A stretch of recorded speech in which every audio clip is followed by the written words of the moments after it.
চমৎকার আয়োজন কথোপকথনে আজকে আমাদের সঙ্গে যুক্ত রয়েছেন এই মুহূর্তে বিবিসি বাংলার সাবেক প্রধান সিনিয়র জার্নালিস্ট সাবির মুস্তফা। সাবির মুস্তফা, আপনার কাছে আমার প্রথমেই যে বিষয় জানতে চাওয়া, সদ্য পদত্যাগকৃত রাষ্ট্রপতিকে আটক করা হবে কিনা, তার বিরুদ্ধে মামলা করা হবে কিনা, অথবা সরকার তাকে এক ধরনের সেফ এক্সিট দিচ্ছে কিনা, সেই ধরনের প্রশ্ন উঠেছে।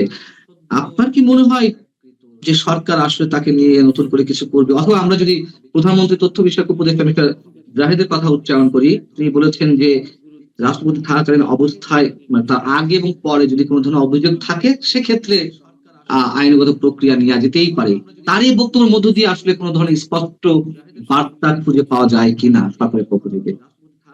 আমার মনে হয় জাহিদুর রহমান যেটা চেষ্টা করেছেন যে যে একটা আলোচনা চলছে গণমাধ্যমে এবং সামাজিক মাধ্যমে যে প্রেসিডেন্টের এক ধরনের ইমিউনিটি আছে, যে তাকে মানে প্রেসিডেন্ট না থাকা মানে প্রেসিডেন্ট পদ থেকে চলে যাওয়ার পরও তার বিরুদ্ধে কোনো ফৌজদারি মামলা টামলা করা যায় না, এ ধরনের একটা ধারণা অনেকের মনে আছে। যেরকম প্রেসিডেন্ট নিজেই আর্টিকেল 51 সংবিধানের যে 51তম ধারা সেটার কথা উল্লেখ করে বলেছেন যে সেটা পড়ে দেখুক সবাই। তো এখন পরে কি বুঝলেন? এখন জাহিদুর রহমান যেটা বোঝানোর চেষ্টা করছে যে তাদেরকে বিচার করা যায়, কারণ উদাহরণ হিসেবে এরশাদের ব্যাপারটা অনেকেই উল্লেখ করছেন যে এরশাদ পদত্যাগ করার পর তার বিরুদ্ধে মামলা হয়েছে, তার বিচার হয়েছে, তিনি জেল খেটেছেন, তার সংসদ সদস্য পদ খারিজ হয়ে গিয়েছিল তার দোষী সাব্যস্ত হবার পর। কাজে এই ধরনের উদাহরণ আছে। এখন মূল বিষয়টা হচ্ছে রাজনৈতিক সদিচ্ছা, সরকার কি করতে চায়। সরকার যদি চায় মোহাম্মদ শাহাবুদ্দিনের বিচার করতে, তাহলে সরকার সেটা করবে। আর যদি সরকার চায় তারা বিচার করবে না, এই বিষয়টাকে মানে এভাবে চলে যেতে দিবে, তাহলে বিচার হবে না।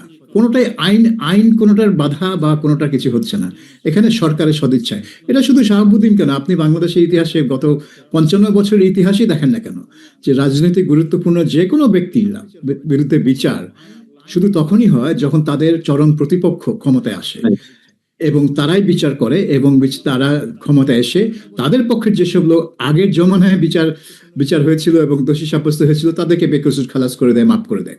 তো এটাই হচ্ছে সবকিছুই রাজনৈতিক সদিচ্ছার উপর নির্ভর করে। এখানে আইন একদিকে বা ওই দিকে চলবে বা আইন তার নিজস্ব গতিতে চলবে, এসব কথা হচ্ছে মানে আমি বলি বকবাস কথা, কারণ এগুলোর কোনো মানে হয় না।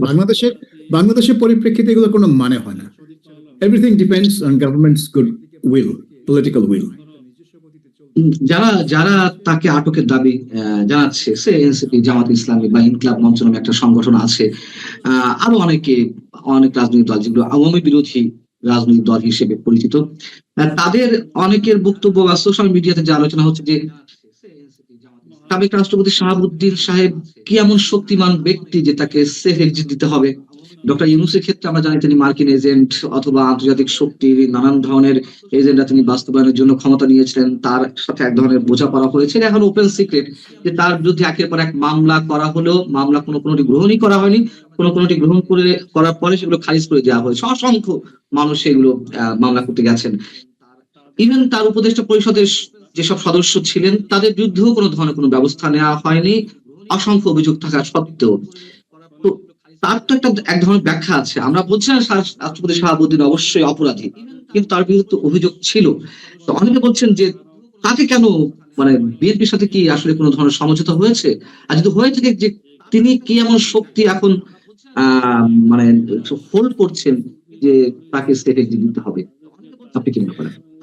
আমার মনে হয় না যে তিনি এমন এক কোনো শক্তি, কিন্তু যখন দল থেকে মনে করা হয়েছে বা দল বা দলের বাইরে যারা আছে বিএনপির সাথে, তারা যখন যদি মনে করে থাকে যে এই বিশেষ করে শেখ হাসিনা দেশে ফিরবে, এই ঘোষণার পর শাহাবুদ্দিনকে রাষ্ট্রপতি মানে হিসেবে রেখে দেওয়া একটু ঝুঁকিপূর্ণ, কারণ তার হাতে কোনো ক্ষমতা না থাকলেও তিনি কিছু কিছু জায়গায় কিছু করে ফেলতে পারেন, এ ধরনের যদি একটা বয়ান সৃষ্টি করা হয়, তাহলে বিএনপি তার বিরুদ্ধে অ্যাকশন নিয়েছে। কিন্তু তারেক রহমান সম্ভবত সেই অ্যাকশনকে আর বেশি দূর এগিয়ে নিতে চায় না, তিনি হয়তো ওখানেই এটা সমাপ্তি করতে চাইছেন। ঠিক আছে, শাহাবুদ্দিন চলে গেছে, আর ঘাটানোর দরকার নেই, এইটা এই মুহূর্তে যেটা মনে হচ্ছে।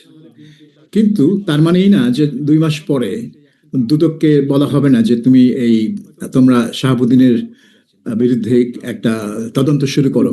ইসলামী ব্যাংকের যে হাজার হাজার কোটি কোটি টাকার যে লোপাট হওয়ার ঘটনা, সেখানে তার কোনো ভূমিকা ছিল কিনা, এস আলমের যে টেক ওভার দখল ইসলামী ব্যাংক, সেটার পেছনে শাহাবুদ্দিনের কোনো ভূমিকা ছিল কিনা, সরকার সেটা করতেই পারে, দুদককে নির্দেশ দিতে পারে।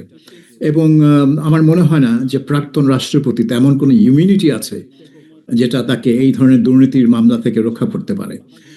তো এটা সরকার, এগেইন যেটা আগেই বলছিলাম, যে এটা সবই সরকারের সদিচ্ছার উপর নির্ভর করে। তারা যদি চায় শাহাবুদ্দিনের বিরুদ্ধে তদন্ত এবং মামলা করতে পারে, তারা যদি রাজনৈতিক কারণে যদি না চায় তাহলে সেটা নাও করতে পারে। এই মুহূর্তে দেখে মনে হচ্ছে যে তারেক রহমান এটা চায় না, কিন্তু সেটা এই চায় না অবস্থাটা পেছনের কারণ কি হতে পারে? অনেকে বলেন যে তিনি যখন পদত্যাগ করেছেন তার আগে এক ধরনের সমঝোতা হয়েছে, এটা অনেকে বলছেন।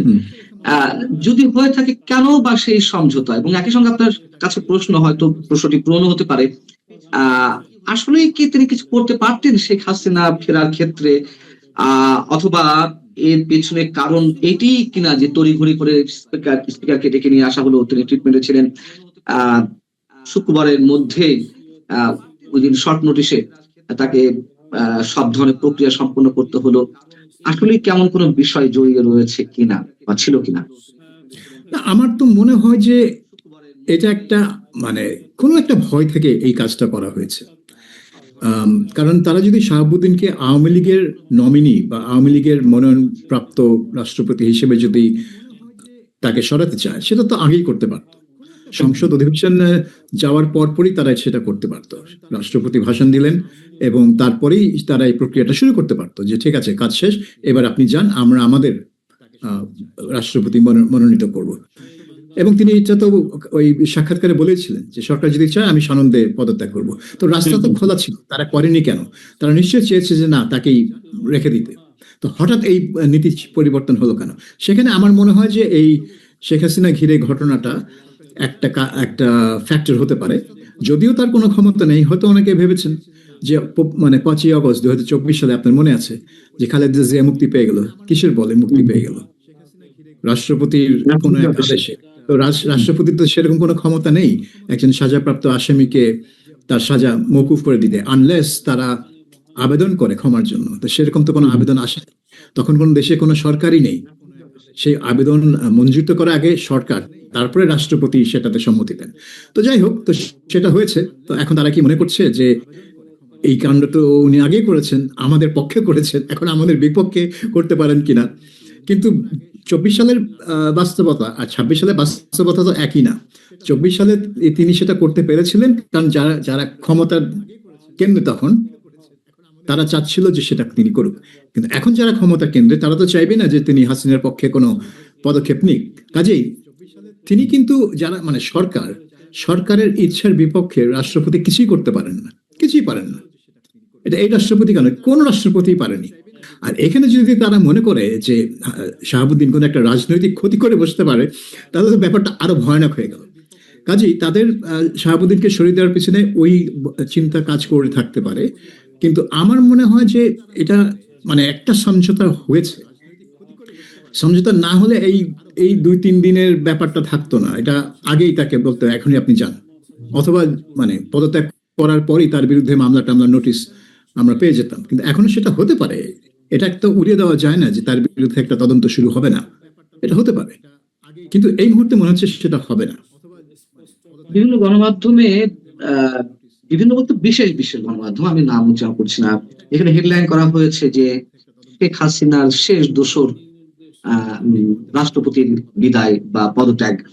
আপনার কি মনে হয় যে আসলে তার এই পদত্যাগের মধ্য দিয়ে শেখ হাসিনার দোসর হিসেবে আর কেউ রইলো না, বা তিনি ফিরে আসার ক্ষেত্রে নতুন কোন ধরনের জটিলতার মুখে পড়তে পারে? এখন তো যেভাবে তিনি বোল্ডলি বলছেন শেখ হাসিনা যে তিনি দেশে ফিরবেন, সেক্ষেত্রে কিছুটা হলেও ভাটা পড়েছে কিন্তু মনে হয় আপনার?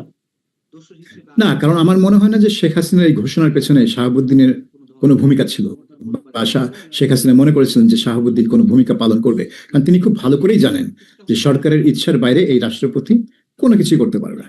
এটা তিনি জানেন, কারণ তিনি তো 15 বছর ক্ষমতায় ছিলেন, তার আগে 5 বছর 20 বছর ক্ষমতায় ছিলেন।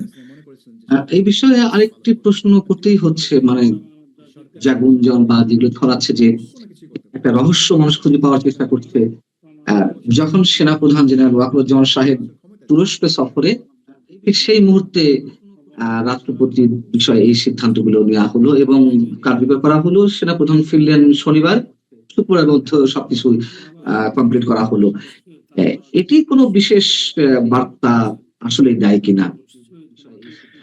এটা আমার মনে হয় যে সেনাপ্রধানের অনুপস্থিতি একটা ফ্যাক্টর হতে পারে টাইমিং এর ব্যাপারে। কারণ এই সেনাপ্রধান সবসময় চেয়েছেন যে যেন সাংবিধানিক ধারাবাহিকতা ভাঙা না হয়, এবং তিনি কিন্তু প্রেসিডেন্টকে ক্ষমতায় তখন 2024 সালে তিনি প্রেসিডেন্টকে সম্পৃক্ত করেছেন পুরো বিষয়ের সাথে। কাজেই হয়তো বিএনপি মনে করে থাকতে পারে যে সেনাপ্রধান যদি দেশে থাকে তাহলে হয়তো তিনি যখন জানতে পারবেন যে এরকম একটা উদ্যোগ নেওয়া হচ্ছে, তিনি হয়তো এখানে এসে বাধা দিতে পারেন বা অ্যাটলিস্ট তার বিপক্ষে একটা যুক্তি তিনি তারেক রহমানের কাছে তুলে ধরতে পারেন কেন তারা চান না যে রাষ্ট্রপতিকে সরানো হোক। হতে পারে এটা যে তার অনুপস্থিতি একটা সুযোগ বলবো না, বলবো একটা মানে আনপ্লেজেন্ট পরিস্থিতির সৃষ্টি যাতে না হয় সেজন্য তার অনুপস্থিতিতে কাজটা সারা হয়েছে। এমন হতে পারে যে সেনাপ্রধানই বলেছে যে এখন সবকিছু না করে আমি যখন থাকবো না তখন করো, তাহলে আমার কোনো ডিরেক্ট ভূমিকা এখানে থাকবে না। কাজে আমি মনে করি যে ওয়াকার সার্ভ করেছে এই অভ্যুত্থানের কজটাতে, সে সার্ভ করেছে এবং ইউনিসের গভর্নমেন্টকেও সে সাপোর্ট দিয়েছে এবং বিএনপির ক্ষমতা নেওয়ার প্রক্রিয়াতেও সে মানে তার দায়িত্ব সে পালন করেছে। কাজেই তাকে মানে তার উপর নাখোশ হওয়ার কোনো কারণ আমি বিএনপির দেখি না। তার উপর নাখোশ হওয়ার একটাই কারণ, মানে একটাই গ্রুপ আছে, সেটা হচ্ছে আওয়ামী লীগেররা। কারণ তারা মনে করে যে ওয়াকার তাদের সাথে বেইমানি করেছে এই অগস্ট তাহলে মাসে এই গিয়ে। আশঙ্কা করা হচ্ছে কেন যে তিনি নিজেও হয়তো ফুল টাইম সার্ভ করতে পারবে না তার চাকরির মেয়াদটা? এটা কারণ হচ্ছে অনেকে মনে করছেন যে যদি রাষ্ট্রপতি যান তাহলে সেনাপ্রধানকে যাওয়া উচিত, কারণ তাহলে বিএনপি তাদের পছন্দ মতো এই দুইটা পদে, যদিও রাষ্ট্রপতির পদ একদিকে গুরুত্বপূর্ণ কারণ এটা সর্বোচ্চ পদ, কিন্তু আরেকদিকে এটা গুরুত্বহীন কারণ তার কোনো নির্বাহী ক্ষমতা নেই, কিন্তু তারপর একটা প্রতীকী মানে মূল্য আছে রাষ্ট্রপতি। আর এদিকে সেনা প্রধানের তো শুধু প্রতীকী না, আসল মূল্য আছে সেনাবাহিনী পদে। সেখানেও তারা হয়তো চাচ্ছে যে এই মুহূর্তেই মানে যত তাড়াতাড়ি সম্ভব এই পরিবর্তনটা আনা, যাতে বিএনপি মানে নিজস্ব পছন্দ মতো, কারণ আপনি সব জায়গায় তো দেখা যাচ্ছে যে বিএনপি তার লোকজনকে দিয়ে বিভিন্ন রাষ্ট্রীয় এবং সরকারি প্রতিষ্ঠানে তার লোকজন নিয়োগ করছে। কাজে বিএনপির যে মানে রাষ্ট্রযন্ত্র দখলের যে প্রক্রিয়া, যেটা সবসময় আওয়ামী লীগের বিরুদ্ধে একটা অভিযোগ ছিল যে আওয়ামী লীগ রাষ্ট্রযন্ত্র দখল করে নিয়েছিল, বিএনপি সেইভাবেই রাষ্ট্রযন্ত্রটা তার নিয়ন্ত্রণে নিচ্ছে একইভাবে। এবং সেখানে যদি সেনাপ্রধান শেখ হাসিনা নিয়োগপ্রাপ্ত লোক হয়ে থাকে তাহলে ওয়াই নট তারেক রহমানের নিয়োগপ্রাপ্ত লোক, সেটার জন্য আরো 6-7 মাস কেন ওয়েট করতে হবে? হতে পারে। কিন্তু এই মুহূর্তে কিন্তু আমি কিন্তু দেখি না যে ওয়াকারুজ্জামান বিএনপি না হওয়ার কোনো কারণ আমি দেখি না, কারণ তিনি পুরো মানে 2 বছর যা যা মানে তাদের ক্ষমতার উত্তরণের জন্য যা যা করা দরকার তিনি সবই করেছেন।